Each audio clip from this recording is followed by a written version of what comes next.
Assalamualaikum warahmatullahi wabarakatuh. Kita bertemu lagi dalam siri penjelasan saya ke atas buku saya, Panduan Akidah dan Ibadah Ketika Sakit.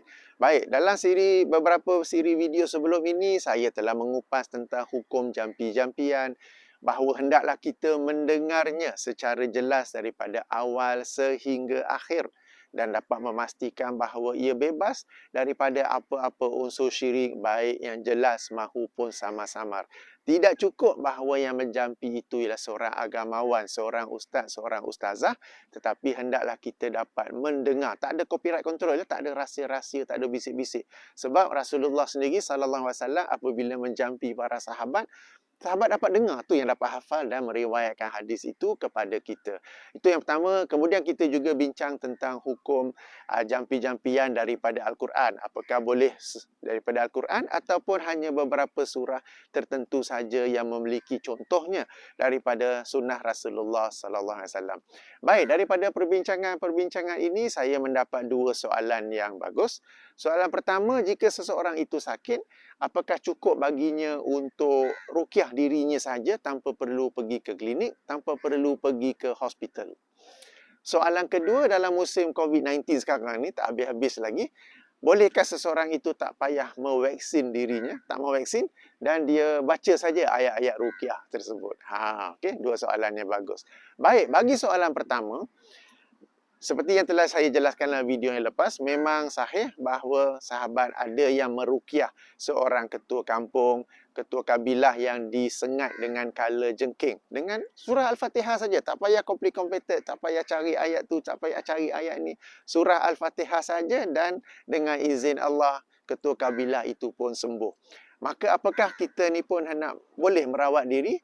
Baik, jawapan saya ialah jika kita memiliki keyakinan yang 100% kepada Allah Subhanahu Wa Taala, bertawakal 100% kepada Allah Subhanahu Wa Taala, dan ia adalah sesuatu penyakit, sesuatu sakit yang ringan, maka dipersilakan untuk meruqyah diri sendiri.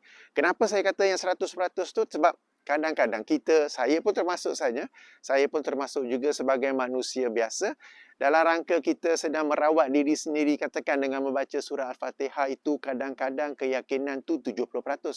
Kadang-kadang mungkin 80%. Sebahagiannya bukan semua, sebahagian sebab ada kadang-kadang terlintas, betul ke ni? Boleh sembuh ke ni? Biar betul aku buat saya sendiri-sendiri ni. Jadi ada kekurangannya di situ.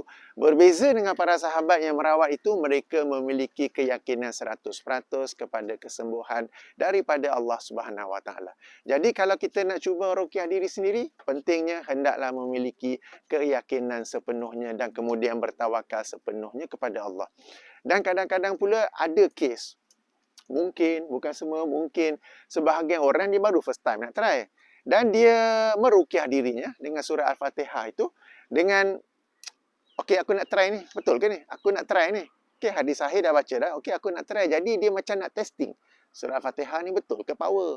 Aku nak testing, tengok nak testing macam mana. Jadi testing macam tu pun dah sesuatu yang salah. Jadi dia punya keyakinan tu mungkin kita kata 50-50 ataupun you nak testing saja kan. Jadi kalau ada keyakinan 100% kemujaraban, okey, daripada surah Al-Fatihah tersebut dengan berkat Allah, dengan izin Allah akan sembuh, maka dipersilakan dengan syarat kedua pula untuk sesuatu yang ringan. Okey. Saya bagi contoh diri saya sendiri beberapa hari yang lepas berbasikal di basikal track macam di gambar ini. Kemudian saya nak berehat sebentar, saya berhenti di tepi, saya turun daripada basikal. Bila saya turun daripada basikal, kaki kanan saya terpijak ataupun landing, kaki saya kanan saya mendarat antara yang konkrit dengan rumput tu, maka dia terseliuh, terpereot ke apa ke, terseliuh. Aduh mak, sakitnya. Lepas tu jauh dari rumah, macam mana ni? Okey, goyang-goyang sikit, lepas tu gagah kayuh juga ke rumah ya.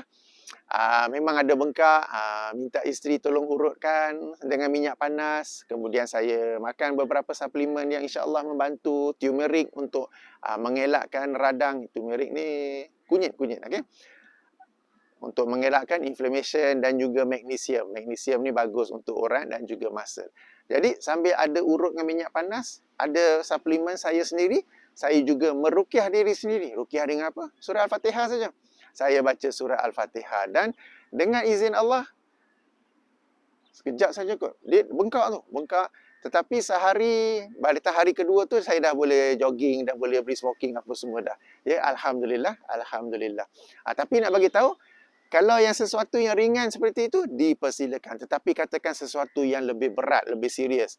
Katakan saya naik basikal, kemudian tak tahulah masuk lubang ke terpelanting apa begitu kan, lepas tu landing atas tangan pun tengok macam ada bengkok dari macam je kan, bila pegang pun dah sakit apa, mungkin ada fracture, mungkin ada crack, mungkin patah. Jadi macam tu kena pergi jumpa doktor untuk buat x-ray untuk dapat rawatan. Dan kalau memang patah mungkin kena bungkus dengan simen ke apa semua tu kan. Jadi sambil mendapat rawatan tu tetap juga walaupun dah bungkus dengan simen, tetap juga membaca ruqyah surah Al-Fatihah ke apa ke, ya dengan itu kesembuhan akan dapat berlaku dengan lebih cepat. Ini sebagai contoh. Jadi dibezakan antara penyakit ataupun sakit yang ringan biasa-biasa ataupun yang lebih serius. Contoh lain katakanlah perut tu rasa panas je. Panas kat bahagian atas tu, kat bahagian atas tu kan. Tu macam gastrik tu.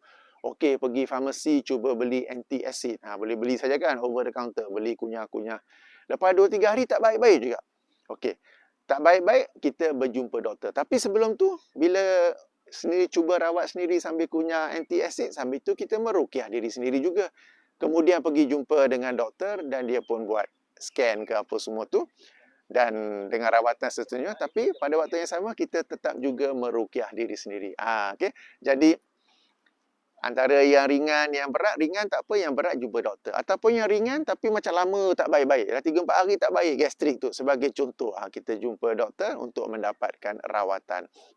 Dan yang pentingnya kita gandingkan antara rawatan doktor dan juga ruqyah. Sebab dalam persoalan ini boleh katakan ada dua ekstrim. Satu ekstrim tu rawatan doktor saja, tak mau ruqyah langsung. Rawatan doktor saja, ubat-ubatan doktor saja. Ekstrim kedua pula ruqyah saja. Ruqyah saja tak mau jumpa doktor. Tangan patah macam mana pun tak nak jumpa doktor. Kalau yang ekstrim satu lagi dah patah, dah bungkus simen, okey biar dia duduk tunggu. Tak nak ruqyah ke apa ke ya. Jadi kita amalkan kedua-duanya sekali. Jadi saya ulangi, bagi yang ringan, kalau nak meruqyah sendiri, nak merawat sendiri, silakan. Bagi yang berat, dianjurkan untuk mendapat rawatan di klinik ataupun hospital. Kalau ragu-ragu, saya punya kes ni ringan ke berat? Kalau ragu-ragu tu, in that case tak apa, terus pergi jumpa klinik ataupun ke hospital untuk mendapatkan rawatan. Okey? Jadi ini untuk soalan yang pertama. Soalan yang kedua pula tentang saya tak nak vaksin, tapi saya nak meruqyah diri sendiri saja. Okey. Bila yang soalan pertama tadi, bila saya bagi contoh, bila saya bincangkan, saya merujuk pada penyakit sendiri-sendiri. Sendiri jatuh basikal, sendiri kaki terseliur, sendiri gastrik. Ia tidak melibatkan orang lain. Adapun seperti penyakit yang COVID-19 ni, ia adalah satu penyakit yang merebak dan boleh memberi kesan kepada orang lain, bukan diri anda seorang sahaja. Okay? Bukan diri anda seorang saja. Maka dengan itu, hendaklah mengambil vaksin sebab vaksin itu sefaham saya meminimalkan kemungkinan penyakit itu merebak baik kepada diri anda ataupun kepada orang lain. Nak meruqyah, ya teruskan meruqyah, terus kita berdoa, terus kita meruqyah. Lebih ataupun kalau masih sihat, kita meruqyah diri dengan qul a'udzu birabbil falaq, qul a'udzu birabbin nas, qul huwallahu ahad, surah-surah perlindungan kan. Yang dengan itu moga-moga Allah melindungi diri kita daripada COVID-19, tetapi usaha tu masih ada juga, yang ini dengan mengambil vaksin COVID-19. Baik, moga-moga menjawab persoalan.